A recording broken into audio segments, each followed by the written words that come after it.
네, 안녕하세요. 오늘은 지난 시간에 피부 감각에 대해서 얘기를 했고요. 그 뒤에 이어서 이제 테이스트 앤 스멜, 본격적으로 맛에 대해서, 그리고 냄새에 대해서 강의를 하도록 하겠습니다. 지난 시간에 했던 얘기는 기본적으로 우리 감각계에 대해서 분류를 하고, 몇 가지 나눠서 얘기를 했었죠. 기능에 따라서 어떠한 기능을 갖느냐에 따라서 나누기도 했고, 그리고 그 자극원이 무엇인가에 따라서 나누기도 했습니다. 근데 지금 이 책에서 나눠서 저희가 이제 여러분들한테 강의를 드리는 이 방식은 크게 세 가지로 나눠서 얘기를 하고 있습니다. 그래서 프로프리오셉터라고 해서 고유 수용체라고 하는 그러한 형태, 그리고 우리가 피부나 이런 쪽에 이제 뭐 노시셉터나 이런 형태로 페인에 대해서 인식을 해주는 그러한 형태가 있고요. 그리고 우리가 흔히 말하는 감각계라고 하는 오감, 스페셜 센스라고 하는 부분에 대해서 나눠서 얘기를 하고 있습니다. 그래서 보는 거, 그쵸? 맛보는 거, 냄새 맡는 거, 듣는 거, 그리고 밸런스, 이퀄리브리움 파트에 대해서 나눠서 말씀을 드릴 겁니다. 그래서 첫 파트에 이제 큐테너스, 피부 감각에 대해서 얘기를 했고요. 피부에 여러 가지 감각 체계가 많이 모여져 있었죠. 그래서 그러한 것들에 대해서 말씀드렸고, 오늘은 테이스트하고 스멜입니다. 이렇게 일반적으로 이 테이스트하고 스멜, 맛과 냄새는 가장 중요한 파트가 그 수용체 자체가 키모 리셉터라는 겁니다. 화학 물질을 인식하는 그런 리셉터고요. 여기 있듯이 뭐 인테로셉터, 뭐 바깥쪽에서 들어오는 형태, 안쪽에서 들어오는 형태로 나눠서 얘기를 했었죠. 근데 뭐 인테로셉터 detect chemical change within the body라고 표현했습니다. 그러니까 인테로 안쪽에 있는 수용체 같은 경우는 몸 안에 있는 케미컬들의 반응을 인식을 할 거고요. 익스테로셉터 같은 경우는 change from the outside죠. 앞에 어느 쪽의 반응, 자극원을 인식할 거냐에 따라서 인테로셉터, 내부, 익스테로셉터, 바깥쪽, 외부 나눠서 얘기를 한다고 그랬습니다. 지금 여기서 나오는 이제 키모리셉터, 맛과 스멜, 관련된 거는 익스테로셉터겠죠. 테이스트와 스멜은 바깥쪽에 화학물질을 인식을 하는 그런 것들 같습니다. 테이스트 같은 경우는 여기 있듯이 푸드나 드링크 같이 이제 디소브드 케미컬입니다. 어떤 액체에 녹아있는 그런 것들을 맡게 될 거고요. 스멜, 냄새 같은 경우는 이제 화학 분자들을 공기 중에서 인식을 하게 되겠죠. 그래서 olfaction greatly influence gustination이라고 표현했는데 결국에는 요 gustination 맛이라는 것은 무엇에 의해서 가장 영향을 많이 받게 된다? 여러분도 흔히 얘기하잖아요. 먹기 힘든 거 코 막고 먹으면 먹을 수 있다고. 그게 이제 결국에는 맛이라는 감각은 그렇게 다양하지 않습니다. 가장 다양한 거는 이제 스멜, 냄새를 맡는 후각이죠. 그래서 결국에는 맛도 후각에 의해서 결정된다는 거라는 걸 얘기합니다. 먼저 테이스트에 대해서 말해보겠습니다. 데스티네이션이라고도 얘기하고요. 미각이라고 표현하죠. 리셉터가 이제 테이스트 버드라고 혀에 존재하는 맛을 인지하는 기관이 존재를 하게 되고요. 여기 있듯이 50에서 100개의 아주 특별한 상피세포로 구성이 되어져 있습니다.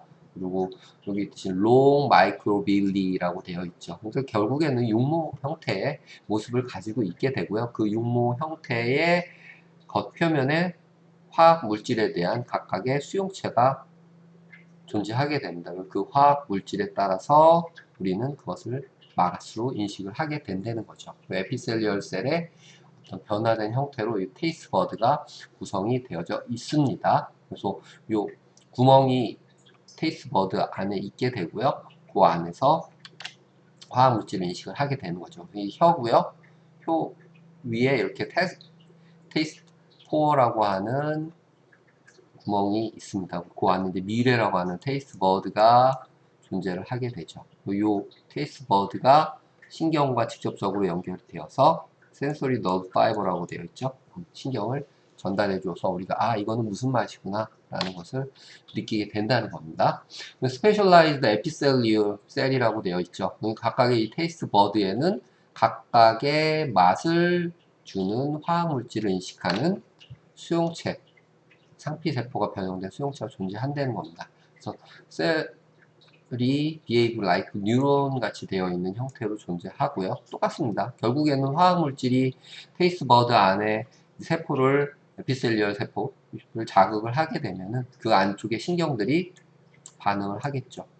신경이 전달되는 방식은 분극에서 탈분극, 디폴라라이즈는 활성이니까요. 활성 되는 형태로 해서 액션 포텐셜을 만들어내고 신경을 전달하게 될 겁니다. 그래서 셀이 뉴로트랜스미터를 분비를 하고 요 센서리 뉴런이 인식을 해서 브레인 쪽으로 어떤 맛을 느꼈어 라고 얘기를 할 겁니다. 첫 번째로 이 케미컬을 접촉하는 부분이 마이크로빌리가 될 거고요. 테이스트버드 안에 여기 있듯이 each taste bud has taste cell이라고 되어 있습니다. 그러니까 각각의 테이스트버드는 테이스트, 맛을 인식하는 세포, 에피셀리얼, 아까 상피세포라고 얘기했죠. 그게 이제 스페셜라이즈 에피셀리얼이라고 얘기하는 거고요. 그리고 각각의 맛의 카테고리에 따라서 그 반응을 하게 됩니다. 우리가 느낄 수 있는 맛은 몇 가지냐? 뭐 오묘한 커피의 향을 느끼고 있습니다. 그 커피의 맛을 느낄까요? 커피의 맛은 쓴맛입니다. 예. 하지만 실제 우리가 느끼는 거는 맛만이 아니고 향을 같이 느낀다고 아까 말씀을 드렸습니다. 그래서 이 미각이라는 것은 후각에 굉장히 영향을 많이 받습니다. 실제 우리가 느낄 수 있는 미각은 썰티, 짠맛, 사워, 신맛, 스윗, 단맛, 우마미, 우리가 흔히 말하는 감칠맛이라고 얘기하는 고기의 단백질 맛이에요. 비더, 떫은 맛이죠.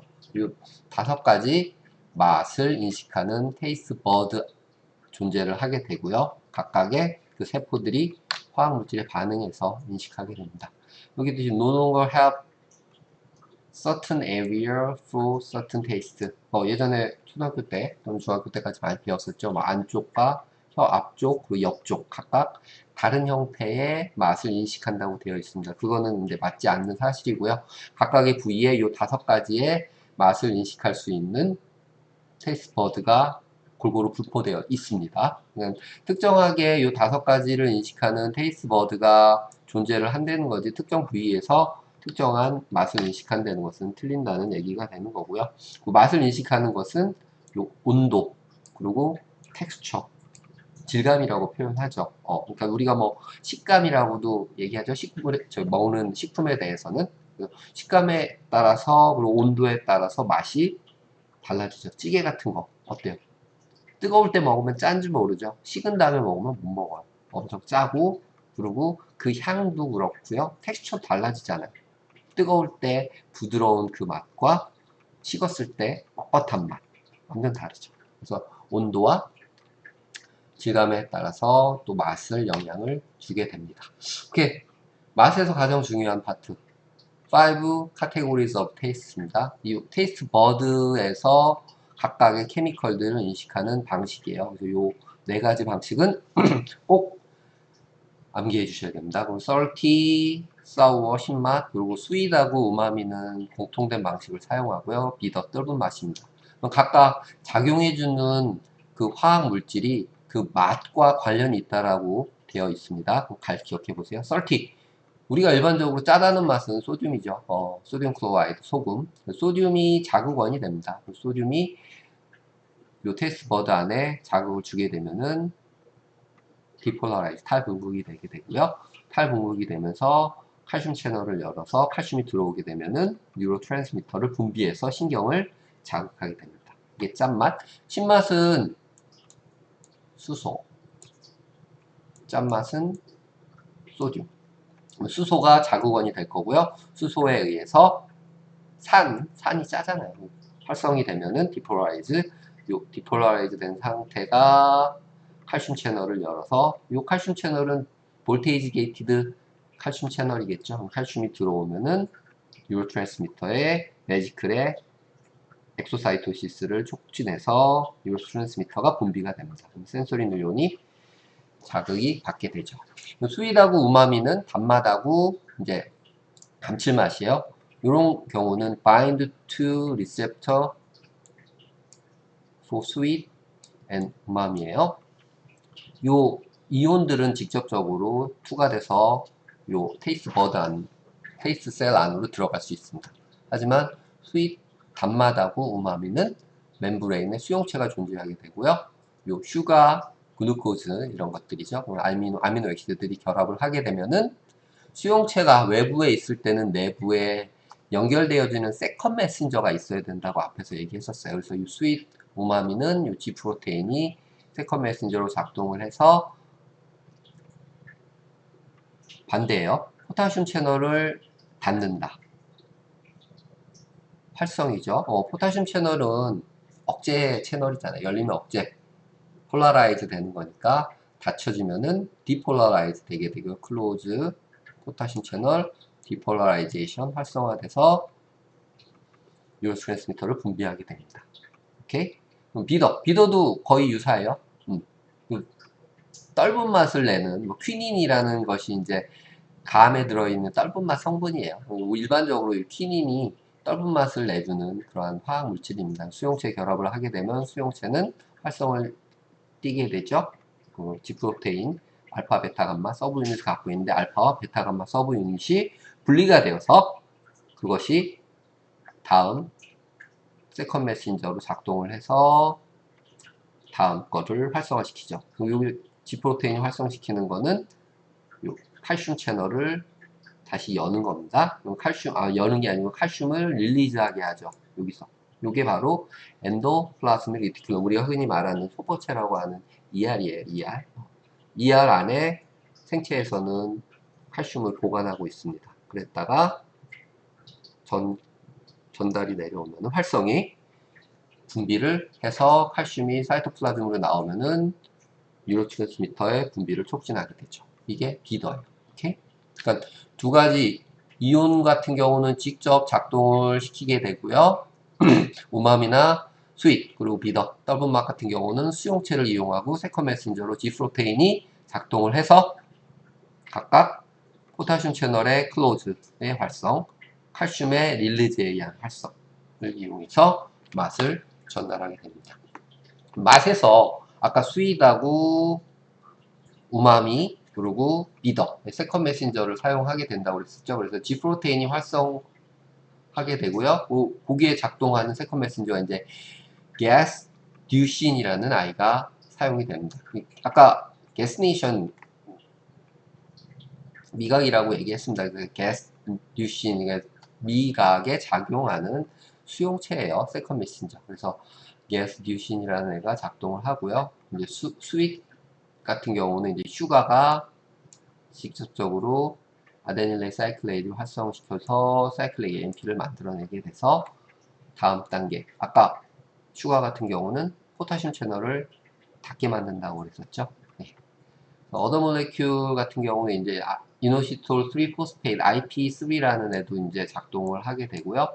또는 요 IP3가 DAGT 아실 글라이세롤 같은 아이를 순차적으로 사이클릭 AMP가 IP3가 DAG를 이런 식으로 작동을 시켜서 최종적으로 포타슘 채널을 닫게 하는 신호까지 전달을 하게 됩니다. 뭐 이런 것들이 있다라고 하는 걸 한번 그냥 이름만 기억해 주시면 될 것 같아요.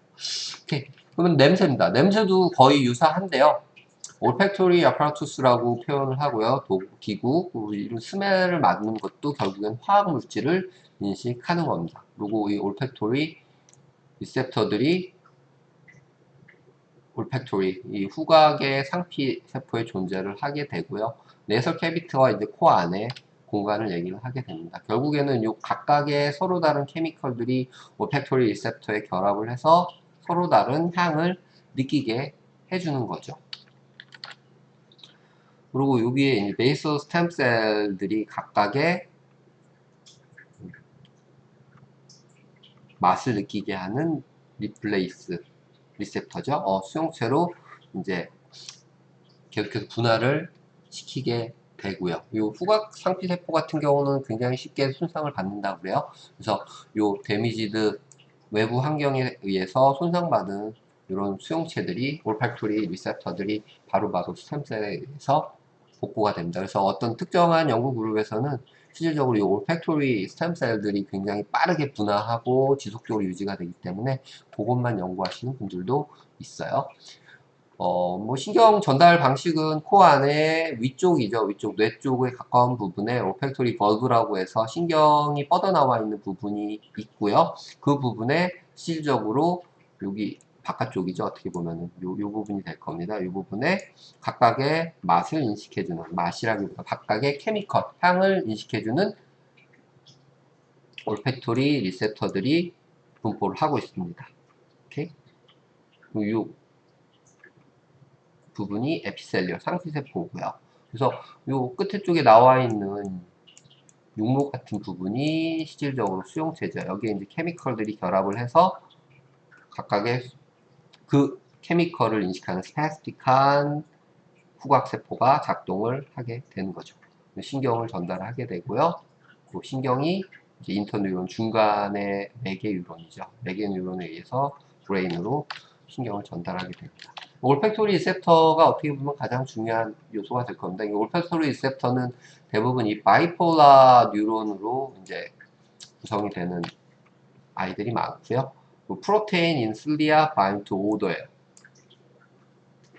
각각의 수용체가 오더, 냄새를 만들어내는 아이를 이제 오더라고 얘기를 할 겁니다. 그래서 실리아의 육모에 선모에 결합을 해서 반응을 하게 하는 거죠. 여러분 이제 뭐 냄새 없애는 애들 보면 데오그란트라고 그러죠. 데오그란트. 그거를 데오그란트는 일본식 발음이고요. 실질적으로 영어 발음은 디오더런트예요. 디, 디이죠. 오더, 냄새를 없애는 약이라는 소리죠. 그 이제 그대로 소리 나는 대로 읽으면은 데오 그런트가 되는 거죠. 오더런트. 뭐 냄새를 인식해주는 실리아는 380개의 유전자에 의해서 380개 이상의 서로 다른 올팩토리 리셉터로 만들어낸다는 겁니다.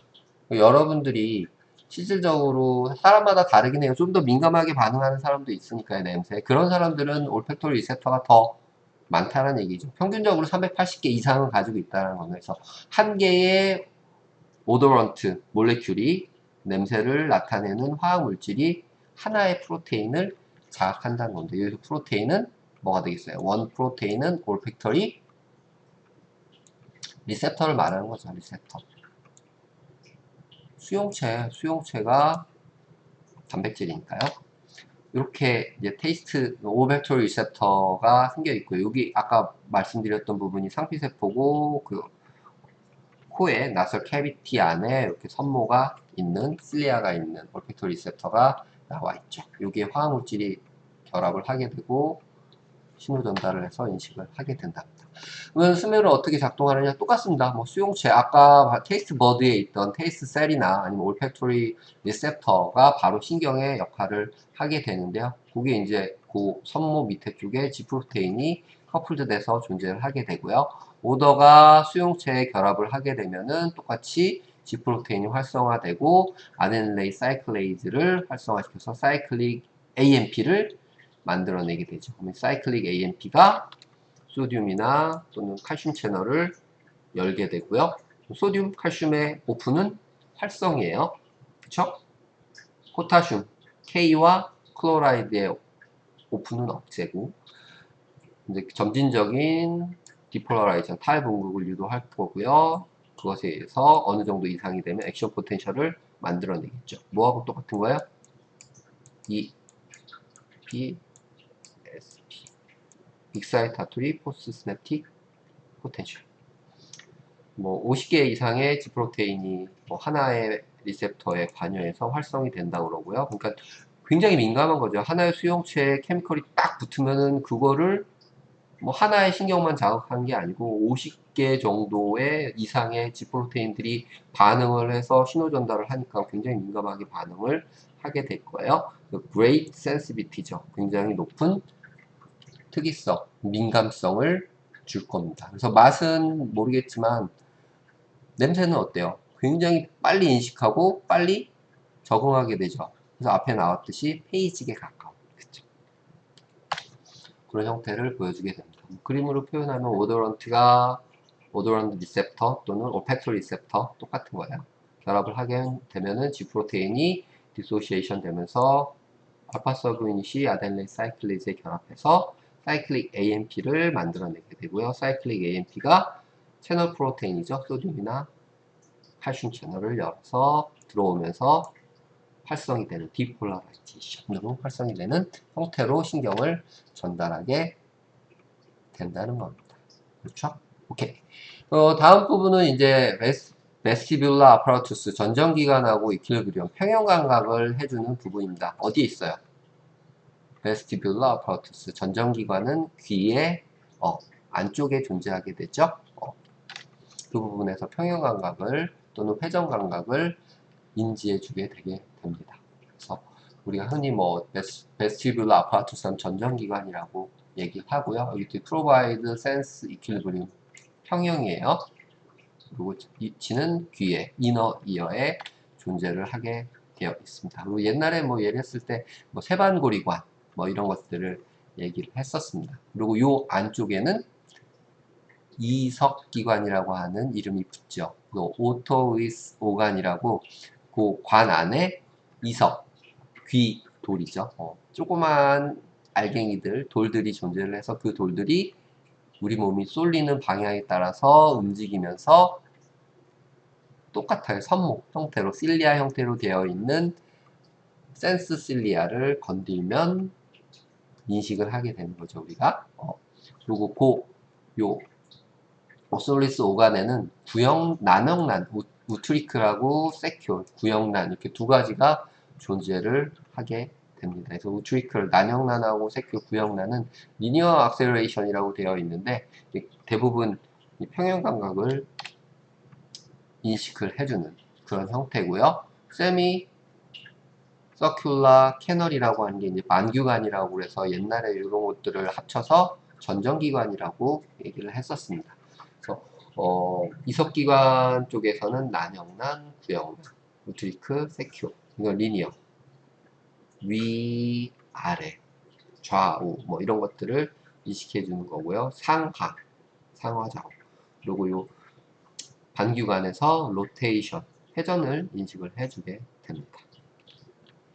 그래서 이석증 생기면은 어때요? 계속 어지럽죠? 요 코클리아가 실질적으로 소리를 듣게 해주는, 인식해주는 이제 부분이고요. 소리와 관련되어 있는 부분이고요.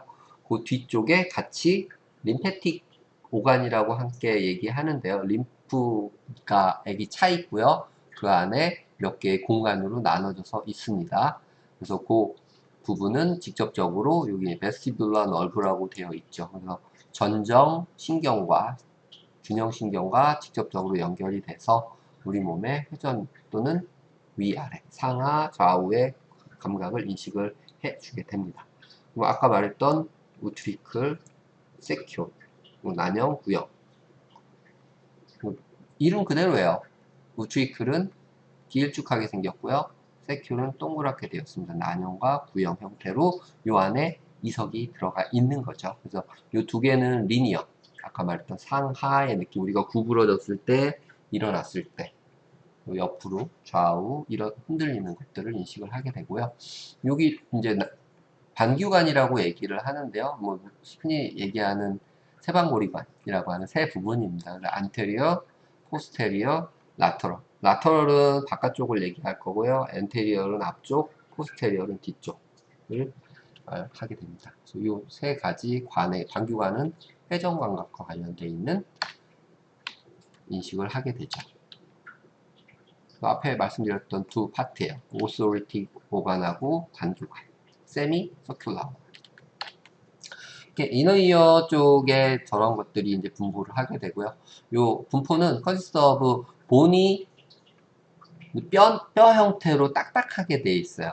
라미닌스 서라운딩 멤브로스라고 되어 있고요. 라미닌스 미로라고 하는 형태로 딱딱하게 감싸져 있고요. 그 안에는 이 페리림프라는 액체가 감싸고 있습니다. 그러니까 액체가 들어있기 때문에 어떠한 움직임을 인식할 수 있다는 거죠. 그러니까 뼈가 두 층으로 되어 있는 거예요. 오케이? 바깥쪽에는 페리림프, 그리고 요 멤브로스 라미니스 안쪽에는 이제 엔도림프, 안쪽 림프액이 존재를 하게 되죠. 안쪽 림프액, 그리고 라미니스 뼈가 있고요. 약간 막 같은. 그리고 바깥쪽에 페리림프가 있고 뼈가 있고 이런 식으로 구성이 되어 있습니다.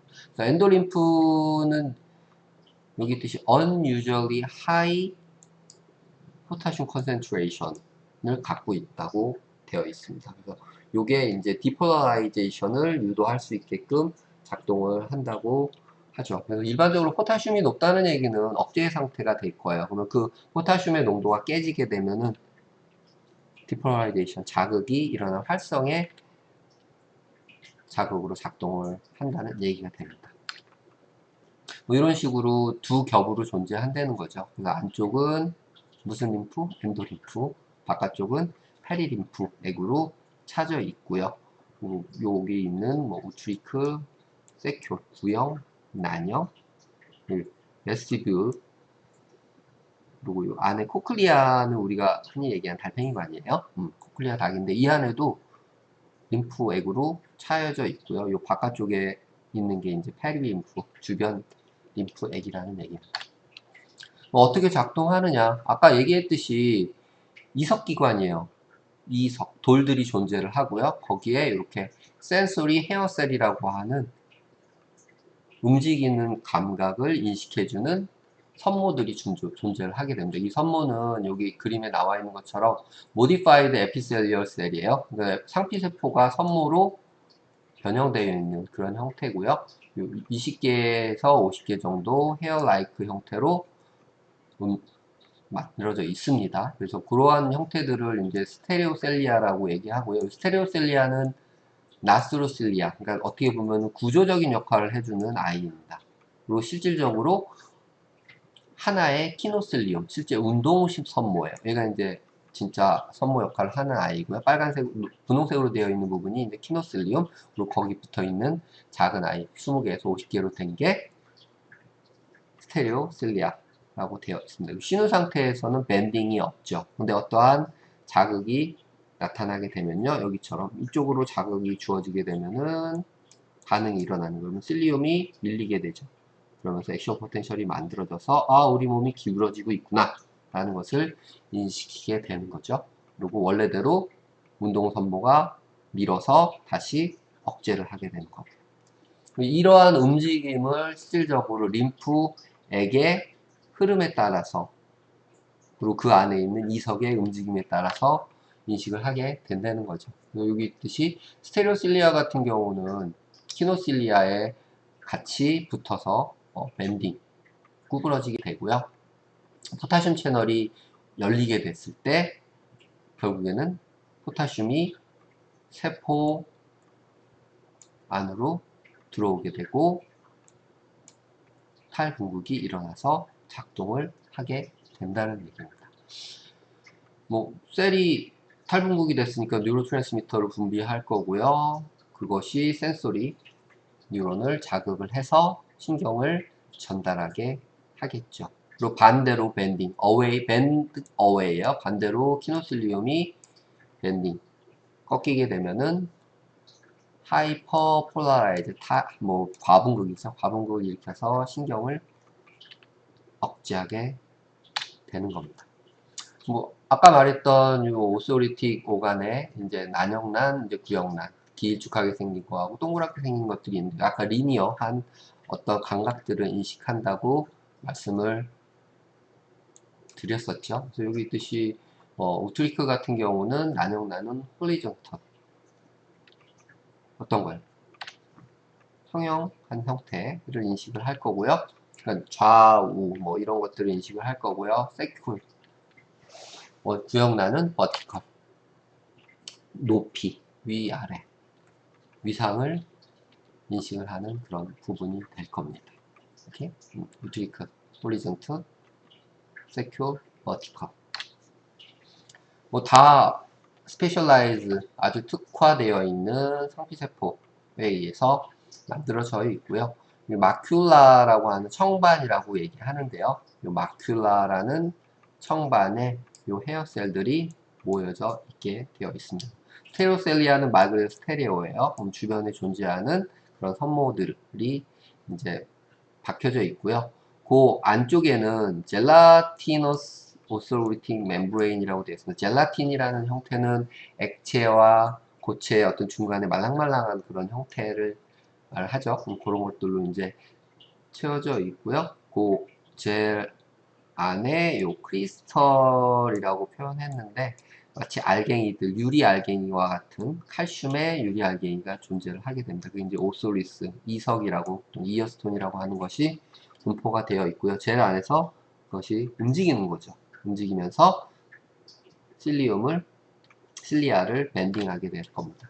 그래서 아까 뭐 헤드 업 다운이에요. 위 아래 상하를 인식해주는 거는 세큐어 구역란이라고 얘기를 했습니다. 그 분포는 이거 안에는 신경이 각각 섬모들하고 연결이 되어 있고요. 피노실리움하고 그 옆에 있는 게 스티로실리움 이렇게 해서 밴딩 운동 섬모하고 실제 구조적 섬모하고 같이 연결이 되어 있죠. 정상적인 상태에서는 이석이 가만히 있고요. 움직이지 않아요. 근데 머리가 밴딩 앞으로 구부러졌을 때 위아래 낮아지는 걸 느끼겠죠. 이석이 싹 움직이면서 실리움의 밴딩을 유도를 하게 됩니다. 그러면은 아까 말씀드렸듯이 포타슘이 세포 안으로 들어가게 되고요. 그렇게 되면은 디폴라라이즈 활성이 돼서 신경 전달을 해서 아 우리가 구부러지고 있구나 아래쪽으로 또 다시 세우면 원래대로 돌아가겠죠. 회전 감각입니다. 회전 쪽은 뭐 로테이션 메이크인 엔도 림프가 회전하는 것을 인식해서 이제 우리가 인식하게 되는데요. 여기 있듯이 동일하게 헤어셀들이 분홍색하고 파란색으로 계속 나오는 거는 똑같습니다. 키노셀리움하고 스테레오셀리움이 이렇게 같이 분포가 되어 있는 거고요. 컬풀라라는 그러한 섬유 조직으로 이렇게 붙어서 연결이 돼서 고정이 되어 있습니다. 근데 머리가 흔들리게 되면은 여기 서큘라, 세미서큘라 캐널이라고 얘기했죠. 엔도림프 안에 림프액이 흐르면서 섬모를 랜딩하게 되고요. 그러면 우리는 신경을 인식해서 아 머리가 회전하고 있구나 라는 것을 느끼게 되는 거죠. 이렇게. 그래서 실질적으로 리니어한 거는 난형난, 구역난 그리고 서큘라 캐널, 세미서큘라 캐널에서는 방규관에서는 회전을 인식을 한다는 겁니다. 이러한 회전 감각 밸런스는 한 가지만 가지고 인식이 되는 게 아니고요. 눈에도 영향을 받을 수 있고요. 베스티뷸러 아파라투 전정기관 그리고 조인트 텐더 우리 실질적으로 근육에서도 영향을 받게 되고요. 큐테이너스 리셉터 피부에 있는 수용체에서도 영향을 받게 됩니다. 그것들을 프로프리오셉터라고 얘기하는 그런 부분일 겁니다. 그래서 베스티뷸라는 직접적으로 셀레브럼에 영향을 주게 되고요. 이 세 가지는 공통적으로 브레인 스템에 영향을 주고 받으면서 스파이널 코드에도 영향을 주고요. 오클로모터 센터에 영향을 줘서 이제 어떻게 보면은 시각에 의한 것들로 그거를 반응을 하게 되고요. 스파이널에서는 중추신경에서는 몸의 움직임으로 조정을 하게 됩니다. 그래서 여러분들 보시면은 동물 같은 걸 사람은 이제 뭐 동일하겠지만 한쪽으로 회전을 하게 되면 눈이 회전의 반대 방향으로 시선이 움직이게 돼요. 근데 균형을 잡기 위한 상반작용이라고 생각하시면 됩니다. 그게 이제 여기 있는 브레인의 줄기에서 각각 오클로모타나 스파이널 코드로 서로 다른 정보를 보내서 몸의 균형과 회전에 대한 시각적인 균형을 동시에 작동을 시켜주게끔 이제 밸런스를 맞춰준다는 얘기죠. 오케이. 그래서 오늘은 회전 감각까지 얘기를 드렸고요. 여러분들 몇 가지 이제 뭐 주요한 특징이 있는데 그것만 딱 집어서 기억을 해주시면 좋을 것 같습니다. 다음 시간에 이어서 이제 청각에 대해서 말씀드리도록 하겠습니다.